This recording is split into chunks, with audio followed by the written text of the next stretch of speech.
ভিনগ্রহীদের অস্তিত্ব নিয়ে নানাবিধ জল্পনা উসকে দিয়েছে। তার মধ্যে ইসরোর চেয়ারম্যান এস সোমনাথের মন্তব্য নিয়ে শুরু জোর আলোচনা। একটি পডকাস্টে ইসরোর প্রধান বলেছেন, এলিয়ান নিয়ে আগ্রহ সবসময় রয়েছে। ভিনগ্রহীরা হয় আমাদের থেকে বেশি বুদ্ধিমান, ওদের কাছে আমাদের অস্তিত্ব হয়তো কেঁচোর মতোই নগণ্য। দুই গ্রহের প্রাণীর দেখা না হওয়াটাই শ্রেয়। কেন এই রকম কথা বললেন এস সোমনাথ?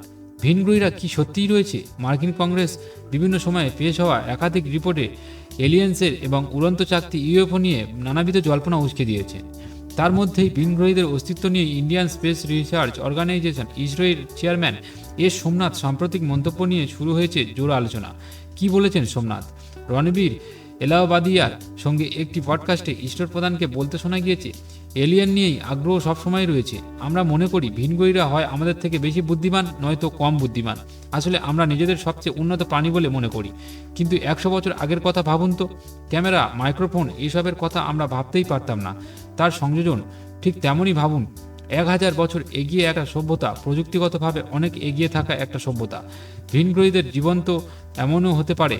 ইসরো প্রধানের মতে বিশ্বব্রহ্মাণ্ডে ইতিমধ্যেই হয়তো এতটা অ্যাডভান্স একটা ভিনগ্রহীদের দুনিয়া রয়েছে, আর তারা যেভাবে নিজেদের মধ্যে যোগাযোগ স্থাপন করে সেই প্রযুক্তির কথা পৃথিবীর মানুষ হয়তো ভাবতেই পারে না।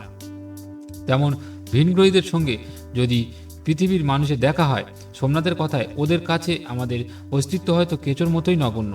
আমি সবসময় এটা বিশ্বাস করি, আমাদের আশেপাশে ভিনগ্রহীরা রয়েছে এবং তারা আমাদের থেকে অনেক উন্নত। তবে ইসরোর প্রধান মনে করেন ভিনগ্রহীদের জিনোমিক এবং প্রোটিন স্ট্রাকচার পৃথিবীর মানুষের থেকে একেবারেই আলাদা, আর তাই দুই গ্রহের প্রাণীর দেখা না হওয়াটাই শ্রেয়। কারণ দেখা হলে শক্তিশালী পক্ষ অন্য পক্ষের উপরে কর্তৃত্ব ফলাতে চাইবে, আর সেটা পৃথিবীর মানুষের পক্ষে খুব একটা সুখকর হবে না সম্ভবত বলে মনে করছেন। তো বন্ধুরা, এই ছিল আজকের একটি তথ্যমূলক ভিডিও। যদি তথ্যটি তোমাদের ভালো লাগে তাহলে প্লিজ ভিডিওতে একটি লাইক করবেন, কমেন্ট করে অবশ্যই জানাবেন আপনাদের মতামত, এবং সেই সাথে চ্যানেলটিকে সাবস্ক্রাইব করে বেল আইকনটি প্রেস করে আমাদের সাথে জুড়ে থাকবেন এইরকম ধরনের নতুন নতুন ভিডিও এলে সবার প্রথম পাওয়ার জন্য। তো বন্ধুরা, এখনকার মতো টাটা, সবাই ভালো থাকবেন ও সুস্থ থাকবেন। দেখা হবে পরের ভিডিওতে।